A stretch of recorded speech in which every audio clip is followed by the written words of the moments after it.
Story RH, le podcast RH qui ne vous raconte pas d'histoire. Bienvenue à toutes, bienvenue à tous.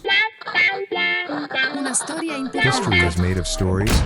Dans cet épisode, nous allons parler de recrutement, interne ou externe.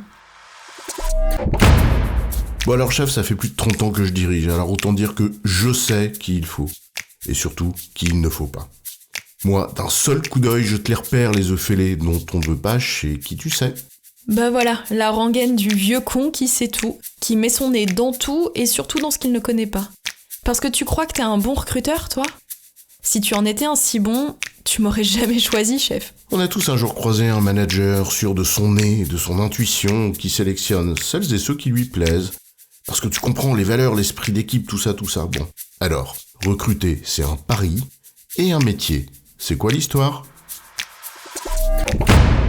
On ne va pas parler ici de ce que suppose l'ensemble d'un processus de recrutement, de la marque employeur en tant que déclinaison d'un projet d'entreprise, jusqu'à un onboarding savamment pensé et mis en œuvre pour que les conditions soient réunies, pour que la greffe prenne au mieux. Ni même de ce que cela demande de stratégie de sourcing, de maîtrise dans les choix de canaux de communication, ou tout simplement de lecture pertinente d'une politique de rémunération, pour que la pression inflationniste à l'embauche, par exemple, ne fasse pas voler en éclats une équité interne qu'on a mis des années à bâtir. Bref, recruter c'est un métier, un peu plus vaste et profond que de poster une annonce, faire passer des entretiens et choisir. Surtout quand le marché s'inverse et que c'est à l'entreprise de montrer patte blanche. Ce qui nous interpelle ici, c'est une question simple, celle de la sélection, du choix. Choisir, donc exclure, disait Bergson. Et ça appelle 2 remarques. La première remarque est assez simple. Qui dit choix, dit donc risque d'erreur. Et des 2 côtés. Tout opérationnel devrait en être pleinement conscient. En aucun cas, le choix ne peut être totalement exempt de risque. Et cela vaut autant pour l'entreprise que pour le candidat. On enfonce une porte ouverte là. Sauf que dans la pratique, connaissant l'aversion au risque qui peut parfois caractériser la vie de l'entreprise, combien de managers auront une posture ultra prudentielle sur le sujet parce qu'au fond, ce risque, ils en seront directement affectés s'il se réalise. Or, plus l'on est en période de pénurie de main-d'œuvre, plus il faut ouvrir, donc prendre des risques. C'est là où il faut alors certainement veiller à éviter 2 dérives. La première, on vient de l'évoquer. Le manager aux idées bien arrêtées qui est réticent à s'ouvrir à des profils qui ne rentrent pas exactement dans le champ de ses représentations. D'où l'intérêt en ce sens de croiser cette appréciation du risque avec le regard d'autres parties prenantes, en veillant évidemment à ce que cela n'allonge pas les délais ni n'alourdisse trop le processus. Et la seconde, celle du manager qui, au contraire, s'immisce trop dans le sujet, avec passion certes, mais en privilégiant celles et ceux qui l'aiment, avec qui il s'entend bien, ou sur lesquels il projette ses propres représentations. Parce que pour le coup, ce manager-là fait prendre des risques à l'entreprise et aux candidats. Parce que si recruter est un art, notamment celui de la pédagogie auprès du manager, pour éviter ses biais et ouvrir ses représentations, eh bien, c'est aussi un métier. Et c'est précisément parce que c'est un métier, tu vois, que moi, je suis tout sauf une bonne recruteuse. Je choisis les gens que je trouve bien dans l'absolu, mais pas ceux qu'il faut.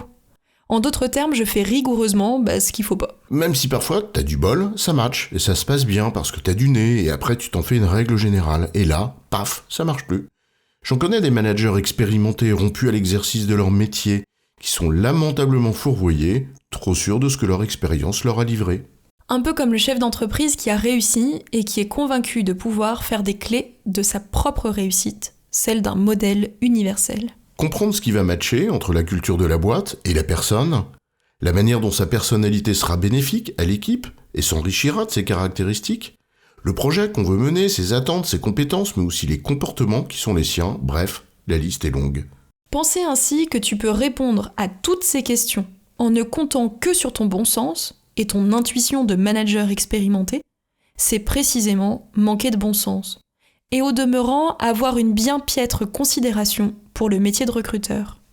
Il en va ainsi très régulièrement des choses humaines. Comme on y est confronté, on les vit ou on en fait l'expérience, dont on tire nos enseignements et on s'est autorisé à savoir. On en oublie alors un peu vite que d'autres en ont fait un métier et qu'il doit bien y avoir des raisons. Si ce métier de recruteur t'évite bien souvent de faire des conneries, Comme tout domaine dans lequel aucune certitude ne peut être donnée à 100%, c'est-à-dire la quasi-totalité des domaines d'expertise, n'en oublie pas pour autant que ce n'est pas une science exacte.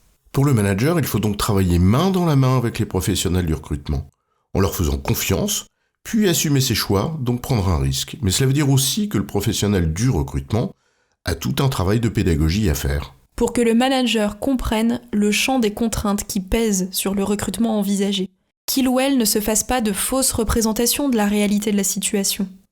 Que ce soit le marché ou les chances de l'entreprise, la rareté du profil souhaité, les alternatives raisonnables, etc.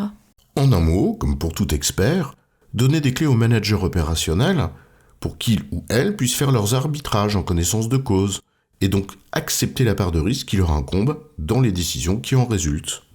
En résumé, recruter constitue par nature un risque, pour l'entreprise comme pour le candidat, dont on ne peut pas s'affranchir. On peut néanmoins l'encadrer en comprenant que recruter est un véritable métier, quand bien même ne s'agisse-t-il pas d'une science exacte.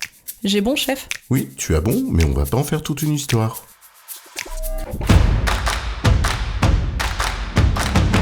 Story RH, le podcast RH qui ne vous raconte pas d'histoire. Retrouvez tous les épisodes sur storyrh.fr.